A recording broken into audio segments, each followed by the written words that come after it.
Yani 30 Ocak'ta yapılan müzakere, yapılan anlaşmayla birlikte biraz savaşın durdurulması, çatışmasının kalıcılaştırılması, yeniden görüşmeler yapılması aslında çok önemli bir durumdu. Yeni bir aşamayı taahhüt ediyor.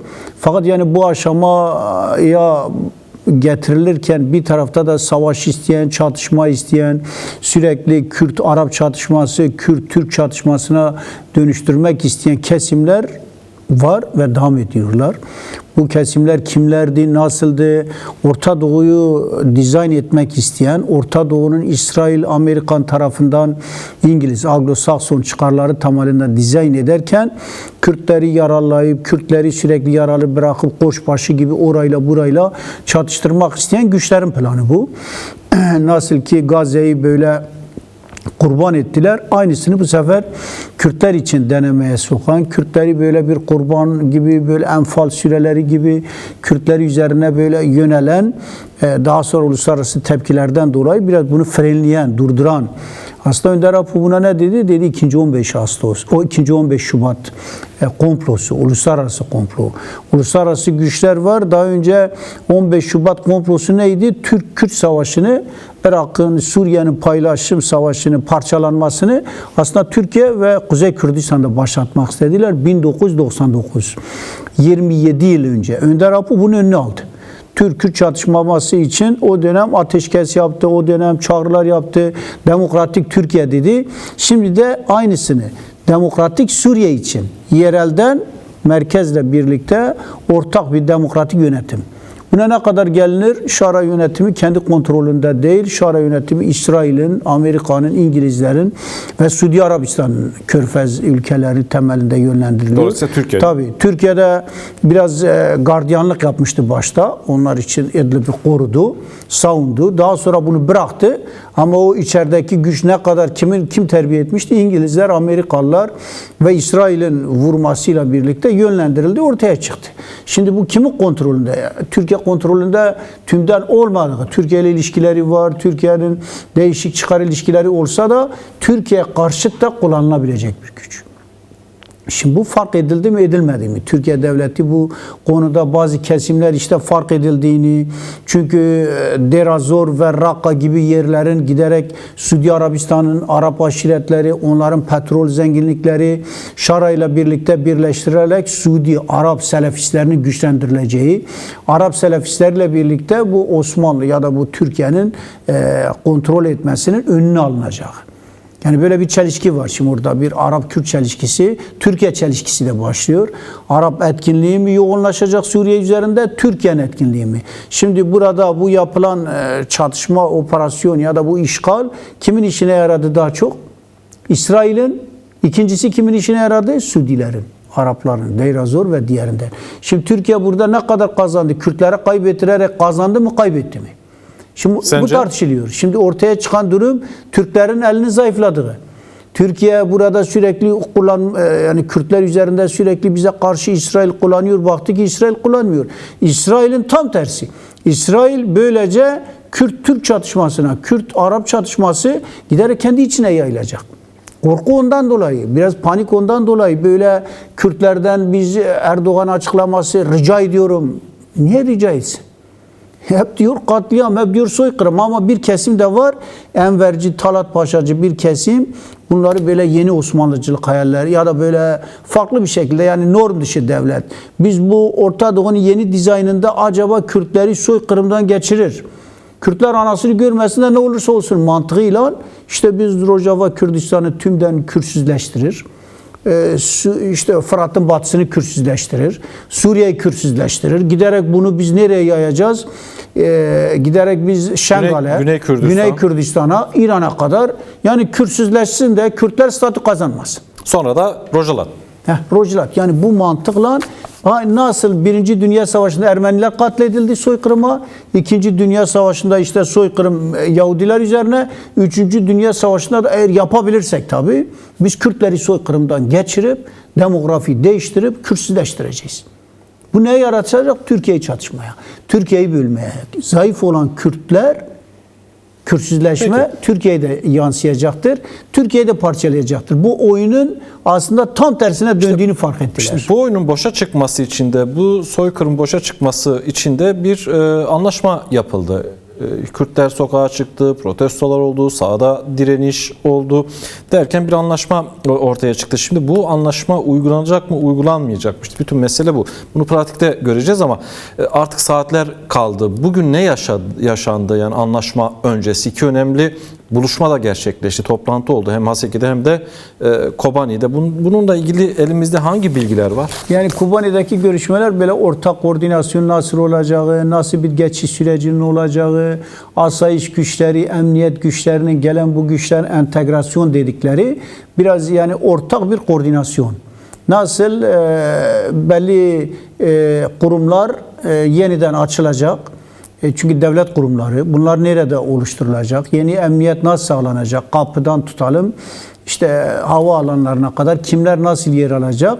Yani bu konularda giderek belli bir görüşme trafiği. Bir de Haseki Valiliğinden tutalım, Savunma Bakan Yardımcılığına, Kamışlı Emniyetinden tutalım Haseki Emniyet Müdür Yardımcılığına, Kobani'deki Sırrı'ndan, Çelebi'den tutalım Kobani'deki emniyetlerin, asayişlerin nasıl olacağına ilişkin karşılıklı bir heyetin, ortak heyetlerin oluştuğu, bu heyetlerin hem Kobani'ye geldiği, hem Kobani'den oraya gittiği, hem Kamışlı'ya, işte Haseki'de görüşüldüğü ve yarınla birlikte de ilk adımın atılacağı. Bu adım nasıl olacak? Bu anlaşmaların, görüşmelerin fiiliyatta uygulanması. İlk Haseki Valiliği kabul edildi ama Savunma Bakan Yardımcılığı hala Türkiye'nin vetosundan dolayı kabul edilmediği belirtiliyor. Türkiye bu konularda kendisine göre bazı kırmızı çizgileri olduğunu, kendisine göre geçmişte işte HTŞ'leri, tüm bu işitleri kabul ederken kendisi kırmızı bir çizgi gibi kendisine göre işte sözde geçmişte değişik faaliyetler içerisinde yer almış olan kesimlerin tümünü kendi istihbaratına göre sınıflandırıyor. Ona göre iyi Kürt, kötü Kürt, makul olmayan Kürt gibi böyle sınıflandırmayla birlikte onlara göre biraz daha farklı bir sınıflandırma yapıyor. Yani oradaki istihbarat dedikleri, emniyet dedikleri Türkiye istihbaratının da aslında kontrolünde olan bir temelde böyle bir yönlendirme. Ama asıl yapılacaksa da bu güçler tabii gelirken yarın mesela böyle bir istihbarat alındığı belirtiliyor. Değişik böyle provokatif güçler böyle saldırı yapacak. Gelenleri sözde karşılama adı altında iç asayiş güçlerine hem Kobani'de hem Haseki'de hem Kamışlı'da saldırılar olabileceği, kışkırtmalar olabileceği böyle bir provokasyon zeminiyle gelen güçler kabul edilmedi, saldırı yapıldı. Onların bilinçli saldırı yapılarak Araplar böyle çok büyük bir provokatif bir şekilde ayaklandırılarak Kamışlı'nın dışında belli aşiret güçleri var. Daha önce hazırlanmış güçler. Bunlar kışkırtılacak. Bunlar belli köylerde isyan edilecek şekilde. Böyle çeşitli senaryoların olduğu, değişik güçlerin elinin olduğu. Yani bunlar iç istihbarat oyunları. Bu da tabii yeni bir durum var. Yani Suriye'de değişim geçen yılla birlikte Orta Doğu'da yeni başlayan bir süreç. Aslında 7 Kasım'la birlikte başlamıştı bu. Her şey değişiyor. Şimdi bu değişen süreçte kim nasıl kendini konumlandıracak, yeni ilişkiler, yeni ittifaklar, yeni dengeler. Şimdi ortada olan bir Rojava devrimi, Halklar devrimi. Kadın özgürlükçü bir devrim. Kendi sistem modeli var. Şimdi kendi sistem ve modelinden vazgeçmedi. Şimdi kendi sistem ve modelini hala kadın özgürlükçü, hala demokratik, hala ekolojik, hala kendi modelinin belli versiyonlarını her alanda kendisini sürdürmeye çalışan, kendi kurumlarını, kendi öz yönetim sistemini şimdi ne yapıyor? Şimdi buradaki entegrasyon derken şimdi Suriye'ye belli alanda hem Suriye devleti kendi kurumlarını taşırmaya çalışıyor. Bu resmi kurumları, işte nüfus müdürlüğü, pasaport, belli kurumlar sınırlı. Şimdi bunu belirtmek lazım. Yine bununla birlikte entegrasyon derken demokratik entegrasyon, yerelden merkeze, merkezden yerele olan bu şey Suriye'ye taşırma. Şimdi Suriye'de açık olan Süveyda, Dürziler, Aleviler, Sunni demokratik kesimler çoğu bu sistemin nasıl bir sistem olduğunu gördüler. Şimdi bile Raqqa ve Deir ez-Zor'da bu sistemle birlikte yaşayanlar HTŞ'nin gelen güçlerin her şeye el koymasını gördükten sonra Pişman oldular. Çağrılar yapmaya başlamışlar. İlişkiler var. Yani bunu belirtmek lazım. Arap kanaat önderleri bunu yaparken ama aslında halktan, yerelden, şimdi bu sistemin demokratik olduğunu, bu sistemin Suriye açılmasıyla birlikte, bu bir, o hocanın belirttiğine katılıyorum.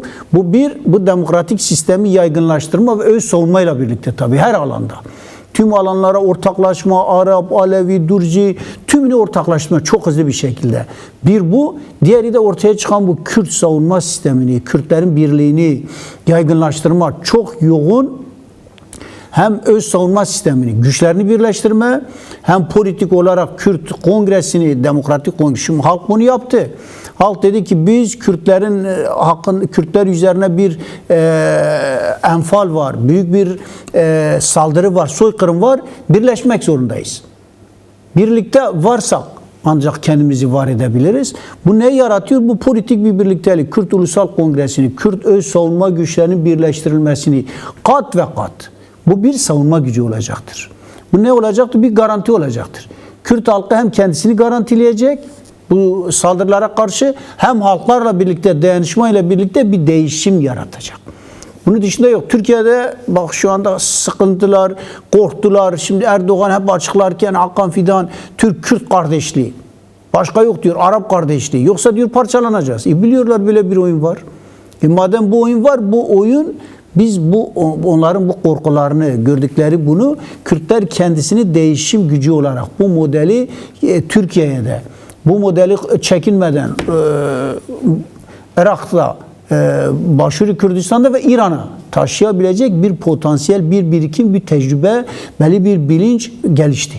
Şimdi bu yaygınlaştırılabilir. Bunu önüne almaya çalışıyorlar, kontrol altına almaya çalışıyorlar, eliminize etmeye çalışıyorlar. Biraz daha Türkiye, biraz daha Amerika, biraz daha değişik güçler kontrol altına almaya çalışıyor. Aslında durum bu. Şimdi bunu kontrol altına almaya çalışırken sen bunu ideolojik, felsefik model olarak diğer halklarla birlikte geliştirerek bunu aşmak konusunda da belli bir birikim, tecrübe, deneyim kazanıldı. Bu eksiklikler, yetersizlikler görülerek bu konuda karşı güçler de zayıf. Türkiye zayıf, Şara hükümeti zayıf, Irak zayıf, bütün güçler zayıf. Bu zayıf konumdan yeni ittifaklarla, yeni güçlerle, yeni açılımlarla bunun oyunlarını boşa çıkartma imkan ve olanağı var. Tabii bu canavarlar olurken bu canavarlara karşı tabii kendini savunabilecek, biz IŞİD canavarını gördük. Kendim de Kobani'de gördüm. Büyük bir canavar. Dünya korktu ama böyle uluslararası güçlerin vicdanıyla, ittifaklarıyla, yeni dengelerle, güçlerle her an değişebilecek bir konum var. Değişkenlik var. İttifaklar değişiyor. Bunu görerek, çünkü İran'da büyük bir değişim olacak. Irak'ta büyük değişim olacak. Bunun rüzgarını onlar değişik güçlerin içinde yer alarak değil, bunu değiştirebilecek ittifaklarla, halklarla, Orta Doğu halklarıyla ittifakla değiştirmek daha asıl olacak.